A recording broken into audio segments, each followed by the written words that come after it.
편집을 해서 모두 우리 자유마을 또 자유통일당 대원들이 공유를 해야 될 것 같아요. 이게 뭔가면 지금 이제 그 비례대표를 만들 때 병리평이 뭐냐, 연동형 비례대표가 뭐냐, 준연동형은 뭐냐, 그 다음에 지금 한동훈이가 병리평으로 한다고 제안을 했는데 우리 자유통일당에는 어떠한 득실이 있느냐, 그걸 이제 우리가 한번 이제 보는 것이죠. 근데 여러분이 연동형 비례대표에 대해서는 웬만한 사람에 얘기해서는 이게 알기가 어렵습니다. 전화 되니까 가능한데 저도 목사님 닮아가. 자, 병리평 보겠습니다. 병리평이 앞서서 다수대표, 소수대표, 비례대표가 있는데 잠깐의 헌법 공부를 하겠습니다. 어렵지 않아요. 진짜 다수대표는 1등만 당선되는 겁니다. 여러분 우리 국회의원 선거라든지 보면 그 한 선거구에서 1등만 당선되죠? 어렵지 않죠? 그래서 1등이 3만 표를 얻었고 2등이 2만, 3등이 10,000표 얻었다 그러면 1등만 당선됩니다. 1등이 과반수를 얻어야 될 것이냐? 그거 필요 없어요. 무조건 1등만 당선돼요. 지금의 그래서 국회의원 선거는 무슨 대표제입니까? 다수 대표제입니다. 그럼 다수 대표제 반대말이 있을 텐데 소수 대표라 그래요. 여러분 뭐 아실 필요는 없지만 이런 겁니다. 어렵지 않은 게 한 선거구에서 3명 내지 5명을 뽑는 거예요. 이해가 되시죠? 한 번에 뭐 3등까지 뽑자, 5등까지 뽑자면 이 선거구를 넓히게 되면 중선거구나 대선구로 선거구를 넓혀놓고 우리가 1등만 뽑지 말고 1, 2, 3등까지 당선자를 만들자. 이렇게 한다면 이게 소수 대표가 되는 겁니다. 여러분 뭐 이건 우리 기억하실 필요 없단 말이죠. 그런데 비례대표는 뭐냐? 정당의 지지율로 당선자를 정하는 것이에요. 그리고 다수대표제 반대말은 아닌데 하여튼 연관이 되는 것입니다. 다음이요. 자, 가장 쉬운 병리평. 지역은 253 지역구에서 대표를 어떻게 뽑죠? 다수 대표를 뽑아요. 그렇죠? 제1투표는 이 후보자를 선출하는 것이죠. 그런데 우리나라는 지금 비례대표가 47석입니다. 그러면 국민들은 투표장이 2장이죠. 하나는 후보를 뽑고 제2투표는 정당을 지지합니다. 그렇죠? 그러면 가로에 정당이 얻은 득표율에 따라서 47석을 나눠주는 거예요. 그렇죠? 다 알고 있는 거예요. 자, 여기서 253과 47석은 관련이 있을까요? 없을까요? 없어요. 그러니까 253은 253대로 뽑고 어떤 정당이 253에서 150을 얻건 180을 얻건 우리가 이번에 목표로는 200을 얻건 간에 비례대표와는 관계가 없다는 뜻이에요. 그렇죠? 이걸 병리평이라고 얘기를 하는 겁니다. 양자가 관계가 없어요. 그런데 지금 우리나라는 어떤 제도인가 하면 이 비례대표 47석을 우리가 할당받으려면 지역에서 5석 의석을 얻든지 또는 정당 득표율로 3%를 얻어야 됩니다. 그러면 보통 소수 정당은요, 지역에서 5석 얻기가 하늘의 별 따기죠. 그렇기 때문에 우리는 어디에 몰두합니까? 전 정당의 3%에 우리가 몰두를 하는 것이에요. 주목하는 것이죠. 그렇죠? 그래서 지난번에 77만 표까지 갔었지만 조금 부족해서 이 비례대표 할당에 참여를 못한 것입니다. 반면에 독일은 여러분 아실 필요는 없지만은 3석 또는 5%입니다. 능력 되신 분은 아마 생각하시겠지만 누가 더 합리적이냐? 정확히 나름 같지만 누가 더 합리적이냐 보면 독일은 3석이거나 뺍시다. 그건 뭐 헌법적 문제니까. 예. 우리는 3%예요. 그렇죠? 다음이요. 자, 연동형 비례대표는 뭐냐? 지역 당선자와 비례대표를 연결을 시키겠다는 거예요. 일단은 조금 전에 병리평은 무관했었어요. 이번에는 연결을 시키자는 거예요. 그런데 이 문장이 이해가 안 될 것입니다. 지역에서 일정 수를 얻은 경우 비례의석에 참석을 불허하겠다. 요 말을 여러분이 쉽게 와닿지 않을 것이에요. 이건 뒤에 다시 설명할게요. 넘겨보겠습니다. 다시 앞으로 가봐. 예. 이 비례대표란 첫 번째 페이지예요. 예. 비례대표를 왜 하게 되느냐? 조금 전에 아까 지역구에서 1등이 3만 표, 2등이 2만 표, 1등이 1만 표 얻었죠? 그러면 국민들의 중에서 3만 표를 지지한 1등만 당선됐어요. 그럼 2등에 2만 표, 3등에 1만 표, 3만 표는 의미 없게 사라졌어요. 이해가 되세요? 지역에서 하는데 1등만 당선자가 되니까 2등, 3등, 4등, 5등에게 던져진 국민의 의사는 하나도 국정에 반영되지 않고 무효가 되는 것이에요. 아시겠죠? 사표가 됐단 말이죠. 따라서 다수대표제의 장점은 있지만은 뭐가 문제냐? 한마디로 사표가 많이 발생합니다. 그 말 이해하셔야 돼요. 그렇죠? 그러니까 2등에 2만 표, 3등에 1만 표에 던져진 3만 표가 의미 없이 사라진단 말이죠. 이게 과연 바람직하냐? 그래서 제2투표를 인정한 제2투표. 그럼 뭡니까? 모든 국민이 정당에게 표를 던져보라 이거예요. 던져보면 정당이 얻은 득표수 가지고 47석을 다시 한번 나눠준다면 좀 전에 다수대표제에 있어서의 사표를 어느 정도 극복할 수 있을 것이다 라고 해서 비례대표가 등장한 것입니다. 지금 이제 좀 무슨 소리 하나? 방언하는 걸로 듣는 분이 계시는데 한 번만 얘기고 안 합니다. 비례대표는 왜 만들어졌어요?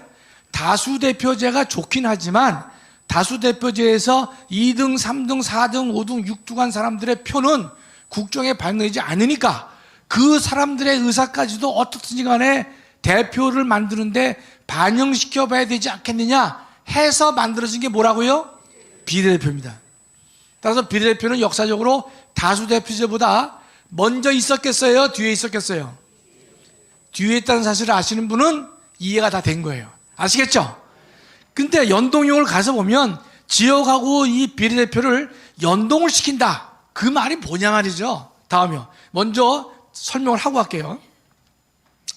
자, 정당, 이제 우리가 요번에 투표가 끝났는데, 그러니까 국민의힘은 정당 지지가 40%야. 민주도 40, 정의 10, 자유통일 10이에요. 이렇게 가정을 한번 해보시자 말이죠. 그렇죠? 40, 40, 10, 10이에요. 그러면 우리 국회의원이 지금 현재 몇 명이죠? 300명이에요. 253하고 47을 생각하지 마시고 300명을 생각해 보세요. 그러면 국민들은 국회의원을 300명 중에서 국힘을 40을 지지했어. 그러면 국힘은 몇 석을 가지고 가기를 원하는 거예요? 120석이에요. 그게 이해가 돼야 됩니다. 그 점을. 253하고 47은 생각하지 마세요. 자, 국민이 정당에게 표를 던졌단 말이에요. 던졌는데 40, 40, 10, 10이 됐어요. 그 말은 뭔가면 국민의 전체 뜻은 40%의 국민은 전체 국회의원 중에서 40%를 국힘이 가져가야 된다라고 본 거예요. 이해가 되시죠? 그러면 120, 정의 30, 자유통일 30이 되는 거예요. 아시겠죠? 그러면 국민의 뜻은 국힘하고 민주당은 몇 석 이상을 가져가지 마라. 120석을 가져가지 말라는 거예요. 그런데 우리나라는 양당 제도가 많이 고착화 되어 있어요. 그렇죠? 그래서 지역구에서 국힘하고 민주가 만일 125씩 얻었다. 가정을 해보시자고요. 통상 이들이 얻지요. 지금 보면 민주당의 167에 국민의힘이 112면 280석을 지금 민주와 국힘이 가져갔단 말이죠. 그렇죠? 숫자상 그러면 125대 125를 이미 얻었다 그러면 이 사람은요, 국힘과 민주당은 국민이 표를 던져서 니네는 몇 석만 가져가라 그랬어요? 120석만 가져가라 그랬는데 지역에서 이미 몇 석을 가져갔습니까? 125를 가져가게 된 결과가 된 거예요. 그렇기 때문에 이런 경우에는 니네는 비례대표에 참여를 할 수가 있다 없다? 없다라는 거예요. 그러니까 병리평에서는 지역에서 몇 석을 얻든지 따지지 않고 무조건 정당의 지지율로 47석을 나누어 가졌어요. 그러나 이래가지고 이게 옳지 않다. 양자를 연동시켜야 될 것이다. 근데 어떻게 연동시키느냐? 지역에서 당선자를 낸 숫자가 원래 정당 지지율에 의해서 가져갈 숫자보다 많을 경우에는 니네는 비례대표에 참석을 해서는 안 된다. 이게 뭡니까? 연동용 비례대표가 되는 것이. 자, 그러면 지난번 선거는 어떻게 됐었죠? 보면 국힘하고 민주당은요, 이 47석을 분배받는데 참여할 수 있어요, 없었어요? 없었던 거예요. 그러니까 국힘에서는 니네 이 법을 만들면 우리는 위성정당을 만들 것이다. 이라고 경고를 했어요. 근데 민주당하고 정의당이 밀어붙였어요. 근데 민주당이 나중에 보니까 끝내 위성정당을 민주당도 만듭니다. 왜 만드냐? 위성정당은 이런 정당이에요. 국힘이나 민주와 내적으로는 같은 건데 이 사람들은 지역구 선거에서 후보를 냈어요, 안 냈어요? 위성정당은 안 냈죠. 그걸 또 아셔야 돼. 왜냐면 이 사람들은 지역정당의 후보를 낼 필요가 없어요. 오로지 뭐만 가지고 합니까? 비례대표만 할당받기 위한 것이에요. 아시겠죠? 그렇기 때문에 이 국힘하고 민주가 47석을 그대로 포기할 수가 없단 말이죠. 그래서 두 놈 다 만들었어요. 그럴 때 가장 열받은 정당이 어디입니까? 정의당이에요, 정의당. 정의당이 뭐 조국 사태와 관련돼서도 다 민주당 편을 들어주면서 이 법을 통과시키려고 했는데 통과가 됐어요. 그러면 정의당은요, 국힘하고 민주가 니네 125석을 가지고 가게 되면 비례대표를 참석하지 못할 테니까 군소정당에게는 이게 유리해요, 불리해요? 불리해요? 유리하죠. 왜냐면 큰 집 두 군데에서 비례대표를 참석을 못하니까 47석을 정의당, 뭐 자유통일당 등등 군소정당이 이거를 가져갈 확률이 매우 높잖아요. 그래서 이 정의당이 그 어려움에도 불구하고 이 법을 찬성해 줬는데 막판에 민주당이 어떻습니까? 배신을 한 거예요. 그래서 민주당도 위성정당을 만든 것입니다. 아시겠죠? 그러면 여기서 연동용 비례대표를 하게 되면요, 위성정당은 어떻습니까? 불가피해요. 그럼 지금 이 민주당은 딜레마에 빠져 있어요. 왜냐하면 위성정당 안 하겠다 그랬거든요. 그러면 연동용으로 가게 되면 위성정당을 만들까요, 안 만들까요? 그건 우리가 답은 없지만 그들의 생리상 저는 만든다고 봐요. 국회의원 이거 30석 정도가 날아가는데 어마어마한 숫자거든요. 그렇죠? 어떤 수를 불문하도 이거 만든다고 저는 보는 것입니다. 양심에 뭐 그건 화인 맞는 경우니까. 그러면 지금 이제 민주당에서는 이것 때문에 이제 딜레마가 되는 거예요. 이게 연동형 비례대표를 한다 그랬는데 하게 되면 위성정당을 만들지 않고서는 안 될 것이다. 만든다면 욕을 먹을 거고 안 만든다면 의석이 날아갈 거란 말이죠. 그렇기 때문에 이 국민의힘도 연동형이 좋아요, 병립형이 좋아요? 그 답이 안 나옵니까? 답이 안 나오면 정리가 안 된 건데 괜찮아요. 우리 집사람도 2회 강의 아니까 알았지 처음엔 모르더라고요. 예. 자, 국힘은요, 연동형이 좋아요, 병립형이 좋아요? 병립형이 좋죠. 왜냐면 연동형으로 하게 되면 뭘 만들어야 돼? 위성정당이라고 하는 낯뜨거운 정당을 또 만들어야 된단 말이죠. 그렇죠? 그렇기 때문에 아주 깔끔하게 병립형으로 가자라고 할 거란 말이죠. 누가 먼저 말을 했을까요? 이 얘기를 국힘이 먼저 얘기했죠. 한동훈한테. 그 점에 있어서는 민주와 국힘이 짬짬이가 되는 거예요. 그러니까 국힘이 먼저 우리는 병립형으로 간다라고 얘기를 하면 이재명이는 못 이기는 척하고 받아준다는 형태가 될 확률이 매우 높습니다. 아시겠죠? 다음이요.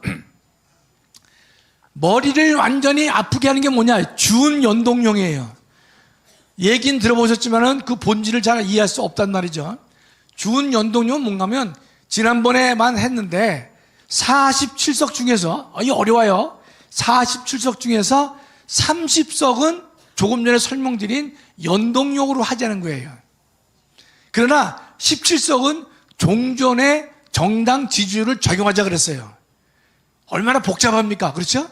그럼 왜 40에서 47에서 30은 해고 17은 왜 이렇게 했느냐? 아무도 몰라요. 숫자는. 그러나 지난번에 할 때 30석만 연동으로 하고 그 다음에 17석은 종전대로 하자, 병립형으로 하자라고 한 거예요. 이건 제가 볼 때 이제 헌법 교수로 딱 짐작을 해보면 이게 지금 국민들이요 위성정당을 만들었지만 위성정당을 찍는 사람도 있겠지만 깜빡하고 그냥 국힘이나 민주를 찍는 사람도 있겠죠.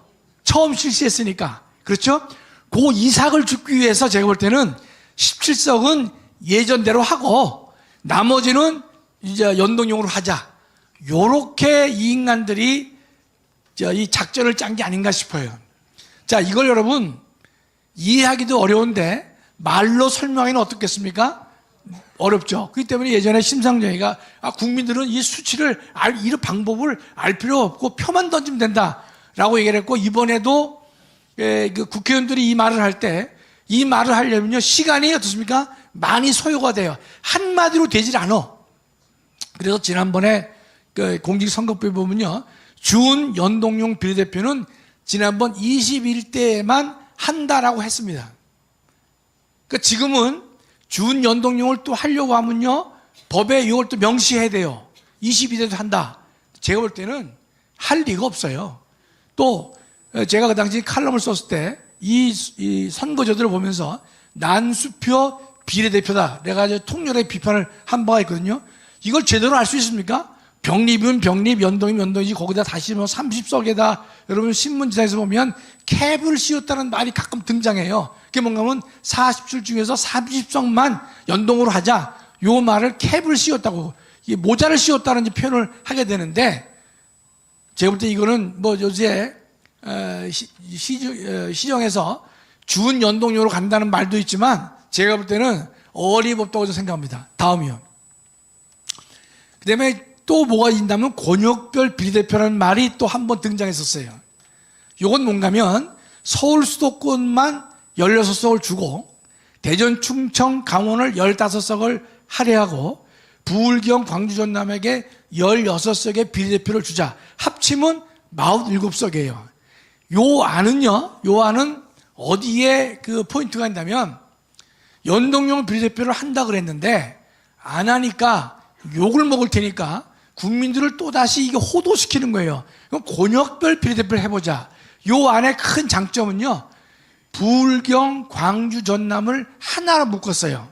하나로. 그러면 국민들한테 영원함의 화합을 시키는 제도가 아니겠느냐. 상당히 좋다. 요런 말을 이제 하게 되지만 이거는 복잡하기만 하고 우리 자유통일에는 이것이 유리할지 불리할지 아직 계산이 잘 나오지 않습니다. 근데 이렇게 되면요. 각 정당은 비례대표 명부를 몇 개 만드느냐? 3개 만들어야 돼요.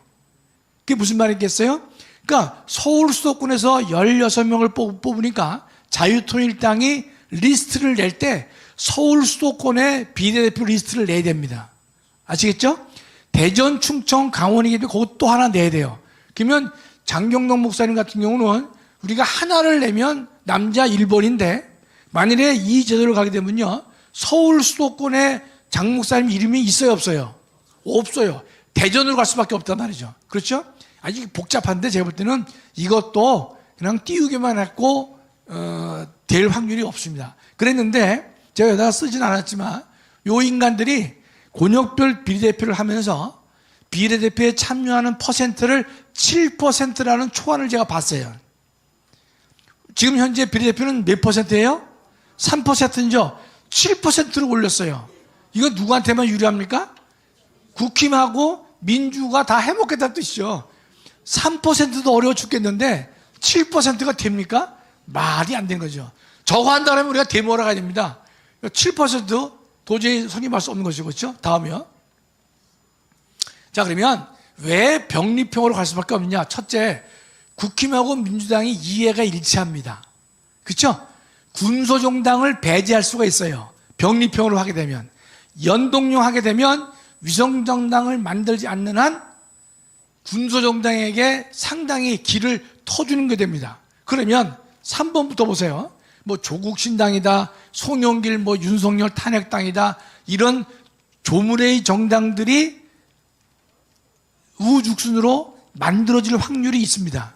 연동형으로 하면서 위성정당을 만들지 않으면 저런 정당이 늘어나면서 적어도 한두 석씩을 나눠 가질 수가 있어요. 위성정당을 만들지 않는다면 자유통일당도 이 제도가 더 좋아요. 그러나 제가 볼 때는 위성정당을 거의 만든다고 전 보고 있거든요. 그 다음에 2번 보면요. 이 연동형으로 하게 되면요.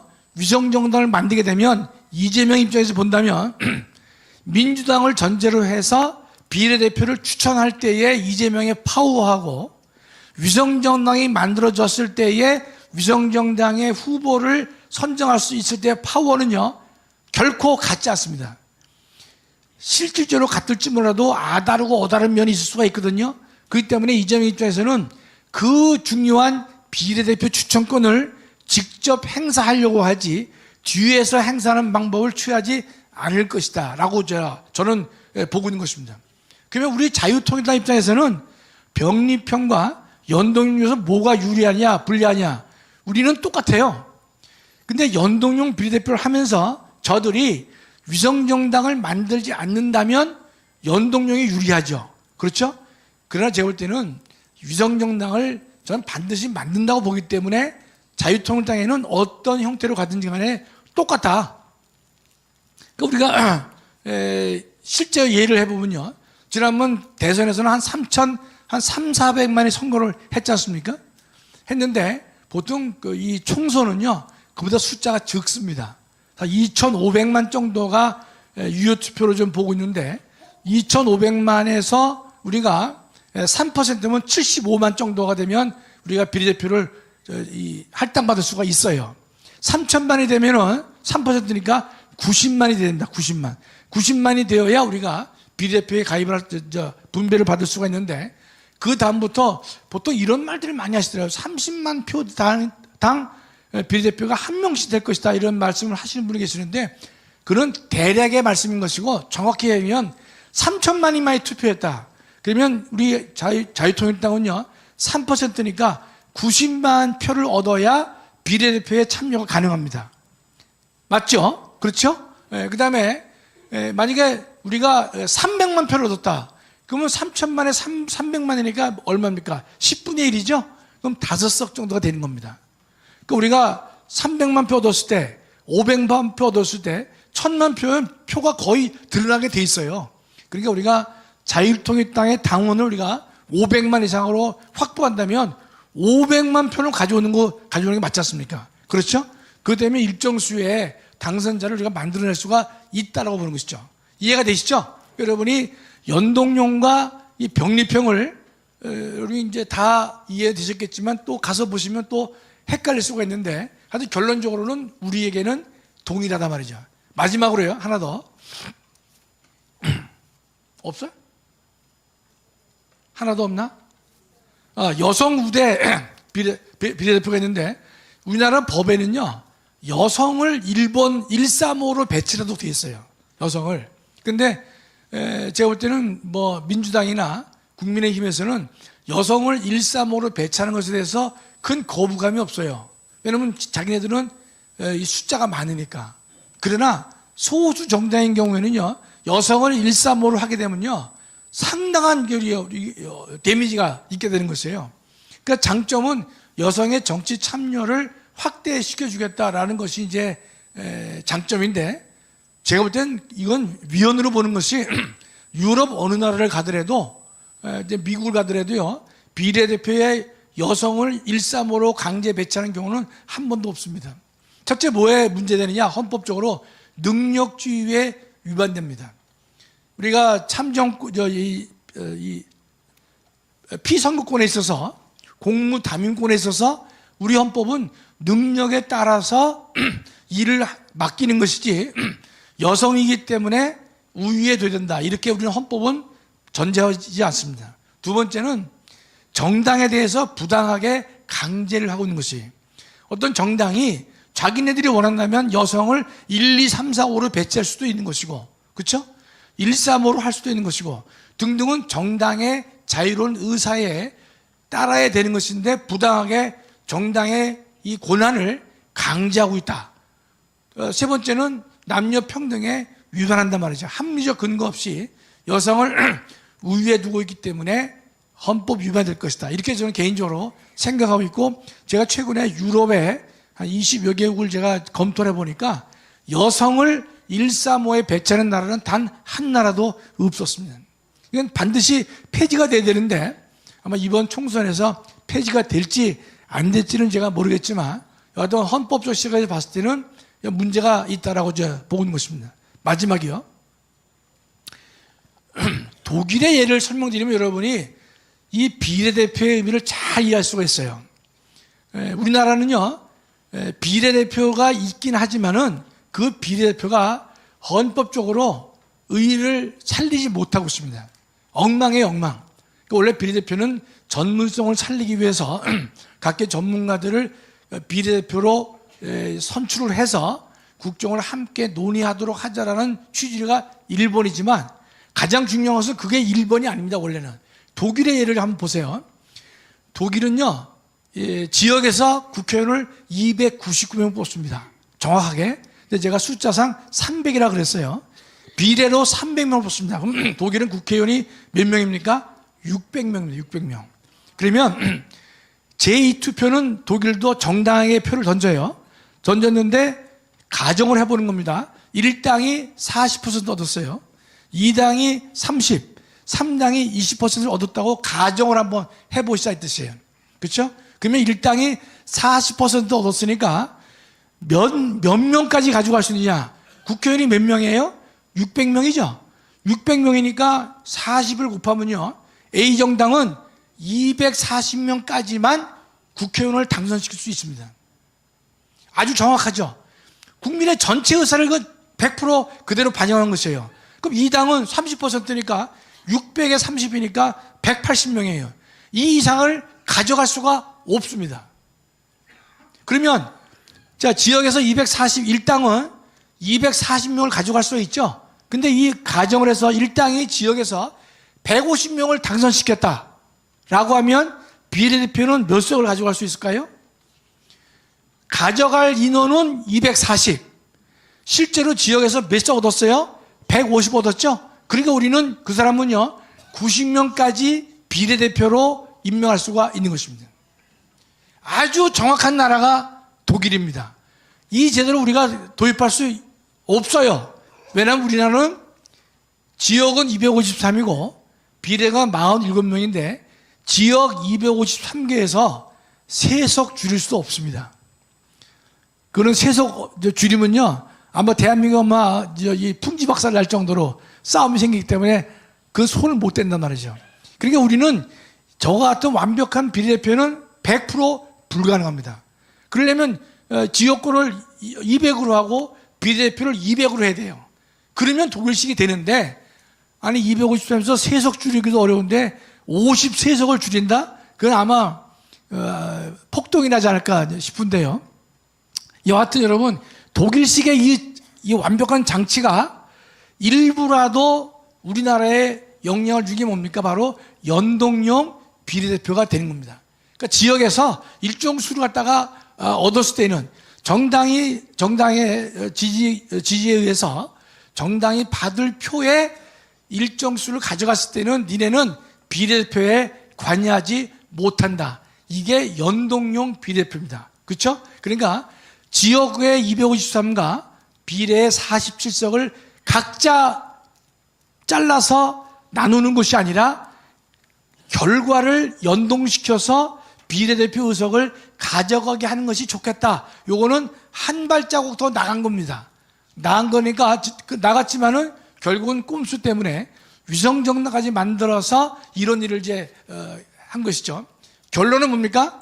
제가 볼 때는 그냥 병리평으로 갈 것 같고요. 병리평으로 우리 자유통일당 입장에서는 무조건 제가 만약에 3천만이 투표했다 그러면 3%면 90만 표. 그럼 지난번에 77만 표인데 안 됐잖아요. 그러니까 거의 그 숫자가 맞아떨어지는 것이에요. 3천만에 3% 90. 그러니까 300만이 하면 10%를 우리가 가져갈 수 있으니까 4.7이니까 되는 것이고, 만일에 600만이 지지를 받았다. 어마어마합니다, 그럼요. 600만이면 어떻습니까? 600만이면 5분의 1이잖아요. 그렇죠? 5분의 1이죠. 그 47석에 5분의 1을 가져오게 되기 때문에 엄청난 것이고요. 만약에 500만, 당원이 500만 되면요, 지역구에서도 국민의힘이 몇 석은 우리 자유통일당에 양보할 것으로 봅니다. 우리가 힘이 세졌기 때문에. 그렇죠? 그러니까 목사님께서 늘 말씀하시는 1000만 자유마을 이 서명, 그것이 뭐 500만, 600만, 700만, 500만만 넘게 되더라도요, 그때는 국민의힘이 우리와 협조를 안 할 수가 없는 상황이라면 우리가 원하는 지역구도 5석, 7석 우리가 가져올 수 있는 확률이 있게 됩니다. 그렇기 때문에 이번 선거에서 가장 중요한 것은 우리 모두가 자유통일당에 적극 가입해서 확대해야 될 것이다. 마지막으로 제가 주일날 우리 교인 중에 한 분이 저한테 이런 질문을 하시더래요. 두 분이 각자 질문하셨는데, 자유통일당 가입을 위해서 뭐 빵도 사주고 뭐 이 목도리도 선물하고 그랬다 그래요. 그분이 여기 계신지 모르겠는데, 그게 위법이냐 아니냐 묻더라고요. 물으셨는데 제가 주일날 토크하면서 그걸 깜빡 말씀 못 드렸어요. 정당법을 보면요, 그거 사줘도 됩니다. 전혀 문제 안 돼요. 정당법 보니까 제가 입당 강요죄 그것만 처벌해요. 그러니까 정당 가입에 하라고 강요한 거. 강요란 게 뭔가 하면 형법상 용어인데, 폭행이나 협박을 수단으로 개인의 권리 행사를 방해하거나 의무 없는 일을 강제로 시키는 거예요. 폭행과 협박을 수단으로 합니다. 따라서 여러분 입당시키려고 할 때 김밥도 사주시고 격려도 하고 뭐 목도리도 사주고 뭐 뿌러치도 사주고 뭐 이건요 전혀 죄가 되지 않기 때문에 어떤 수단을 불문하고 적극 우리가 노력하셔가지고 자유통일당에 수많은 사람이 가입할 수 있도록 해주시면 반드시 승리할 줄 믿습니다. 감사합니다.